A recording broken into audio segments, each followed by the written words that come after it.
because o nwere ebe anyị siri pụta.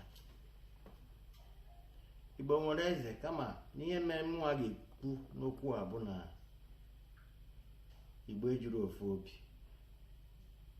That has been the biggest problem anyị nwere.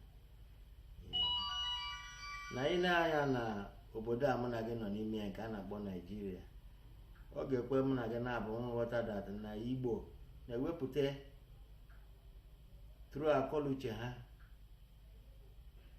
programs a ga-eme implement ka o wee dịrị nwoke na nwaanyị na mma.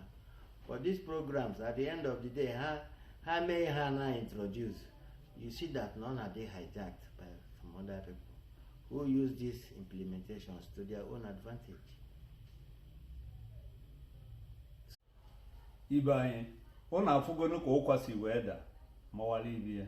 Ọ na-afụgo otu onye eze Chihe Francis Nwaha si wee kwu. Ebe ọ gbatụrụ ụkwụ n'oge ikpeazụ ọ na-achọ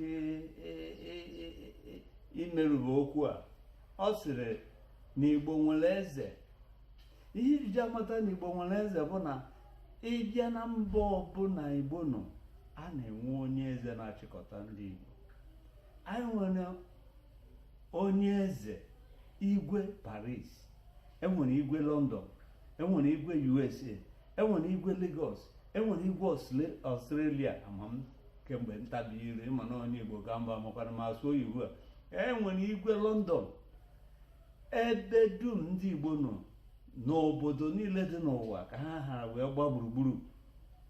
Igbo nwere onye ndu, ha nwere onye ọchịchị. Onye tapụrụ ọnụ wee kwuo na Igbo enwere eze bụ onye iberibe ka nkwukwo ya ekwuo kedu onye kwulie na sisi na Agụbụzọ bụ onye kwulie na ọmụwa kwulie ahịa tọrọ ma atọrọ sibịa atọrọ. Ọ bụrụ na agaghị eme ka moto m fuo nyafuo, ndị Igbo na haza mkpu nwanne izuru moto m maka na ihe m kwuru, ndị Igbo ga-egoro moto ọzọ. Ya na-apụli ọnụ nkwudecha ọnụ, ọ masị gị ịdị ikwu onye ebe bụ wee kwuo otu ndị bụ unu si emekarị eji wee bụrụ ọka ibe. Imetụrụ anyị aka na ekwentị anyị bụ 08091869178. ka mkpọgharịa ya ọzọ,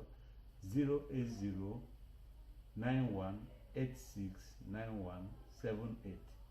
ka ịgwakene anyị nke iji wee bụrụ ọka ibe. Gwa anyị nke ndị obodo na-emekarịcha